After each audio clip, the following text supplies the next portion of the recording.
we're basically living longer, and we're living healthier, and we're smarter than we were because we're much more, our nutritional levels are higher than they were because we're not starving, especially the people at the bottom end.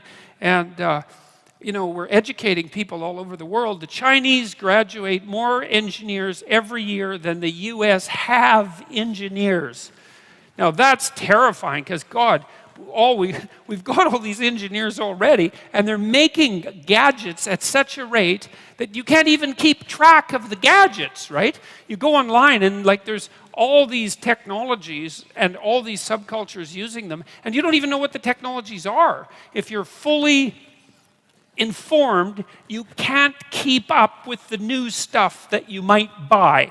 And it's not like it's trivial technology, it's unbelievably powerful technology. Like, I'm in awe of many of the young people that I work with, because they're more, they're savvier about the technological infrastructure that constitutes the web than I am, because I'm old, and it's hard to keep up as you get old.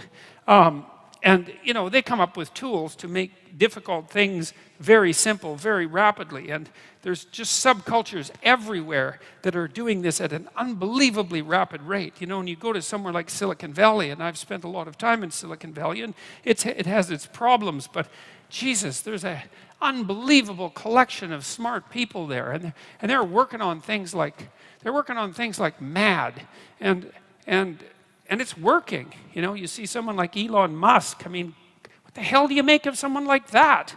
You know, I mean, what did he do? He made an electric car, which is basically impossible, and it works, which is basically impossible. And then he built an infrastructure so that you could charge the damn thing wherever you drove, and that was basically impossible. And then he made it cheap, because if you buy an electric car and you factor in the price of gas, the electric car is actually about as expensive as the gasoline car, and so that was unbelievable. And then he built a bloody rocket, which was 1/10 the price or less of a NASA rocket that you could reuse, which was impossible. And then he put one of his cars on top of the rocket, and he shot it up into space.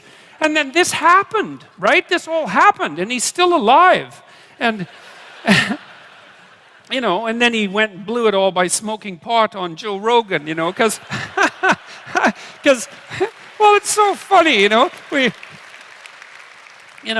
We like our insane geniuses, like, predictable and safe. And so we don't want them doing strange things like having a tiny puff of marijuana on a show famous for marijuana. So anyways, you know, that's all good news. It's all good.